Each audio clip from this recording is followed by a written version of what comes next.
News ഇൻഡിപെൻഡൻസിൻ്റെ തദ്ദേശം 25 സ്ഥാനാർത്ഥികൾക്കൊപ്പം എന്ന പരിപാടിയിൽ ഇന്ന് നമുക്കൊപ്പമുള്ളത് തിരുവനന്തപുരം കോർപ്പറേഷനിലെ വഞ്ചൂർ വാർഡിലെ UDFൻ്റെ സ്ഥാനാർത്ഥി, കോൺഗ്രസ് പാർട്ടിയുടെ നേതാവ്, സാമൂഹ്യ പ്രവർത്തകൻ, ജീവകാരുണ്യ പ്രവർത്തകൻ ശ്രീ ജി ഗിരീഷ് കുമാറാണ്. നമുക്ക് അദ്ദേഹവുമായി സംസാരിക്കാം.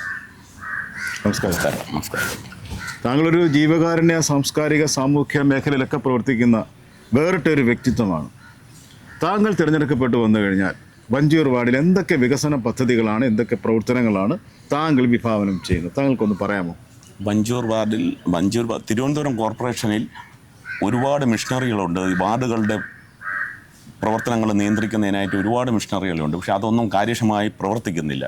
എല്ലാ ആരോഗ്യ മേഖലയ്ക്കായാലും എല്ലാ മേഖലകൾക്കും നല്ല പ്രവർത്തനങ്ങൾ നടത്താനായിട്ടുള്ള മിഷണറികളുണ്ട് തിരുവനന്തപുരം കോർപ്പറേഷൻ. പക്ഷേ അത് പ്രവർത്തനക്ഷമമാക്കുകയാണ് പ്രധാന ലക്ഷ്യം. എല്ലാ മേഖലകളിലും അതിൻ്റെ പ്രവർത്തനക്ഷമമാക്കിയാൽ തന്നെ വഞ്ചൂർ വാർഡിൽ ഒരുപാട് വികസന പദ്ധതികൾ നമുക്ക് നടപ്പാക്കിയെടുക്കാൻ പറ്റും. ഇപ്പം ഓടയുടെ ക്ലീനിങ് ആയാൽ, ആരോഗ്യ പ്രവർത്തനം, ശരിയായ മണ്ണം, പിന്നെ കൊതുക് നിർമ്മാർജ്ജനത്തിനുള്ള തൈലം തളിപ്പ് ഒന്നും നടക്കുന്നില്ല. ഇപ്പോൾ കുറച്ച് കാലമായിട്ട് വല്ലപ്പോഴും ഒരിക്കൽ കുറച്ച് പുകയടിച്ചിട്ട് പോകുന്നതല്ലാതെ കൊതുകിനോ ഈ അസുഖങ്ങൾ ബാധിക്കുന്ന പകർച്ചവ്യാധികൾക്ക് വേണ്ടി ഒന്നും കോർപ്പറേഷൻ ചെയ്യുന്നില്ല.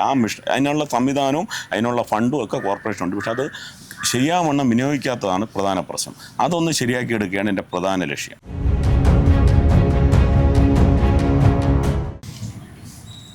താങ്കൾ ഒരുപാട് ജീവകാരുണ്യ മേഖലയിൽ ഒരുപാട് കാര്യങ്ങൾ ചെയ്തിട്ടുണ്ട്.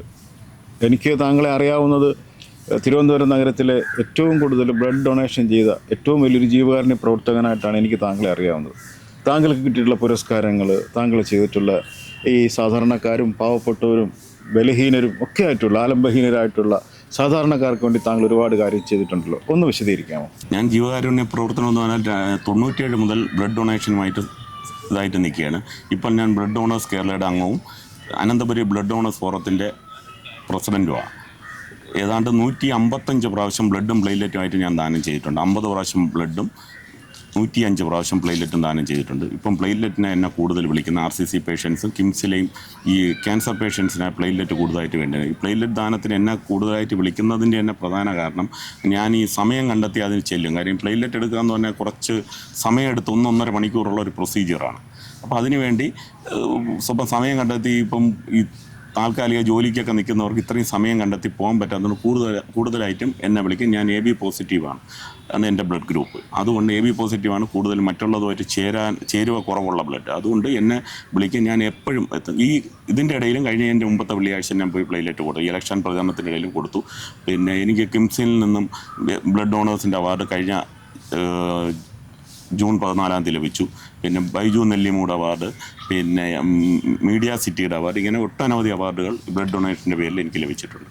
കൂടാതെ എൻ്റെ ജീവകാരുണ്യ പ്രവർത്തനം എന്ന് പറഞ്ഞാൽ ബ്ലഡ് വന്ന 2018 ഞാൻ ഇവിടുന്ന് ആഹാരവും മറ്റ് സാധനങ്ങളുമായിട്ട് 3 പ്രാവശ്യം പത്തനംതിട്ട കൊട്ടാരക്കരയ്ക്കപ്പുറം ഇവിടെ പന്തള ആ ഭാഗത്തൊക്കെ ഒരുപാട് ജീവകാരുണ്യ പ്രവർത്തനം നടത്തി.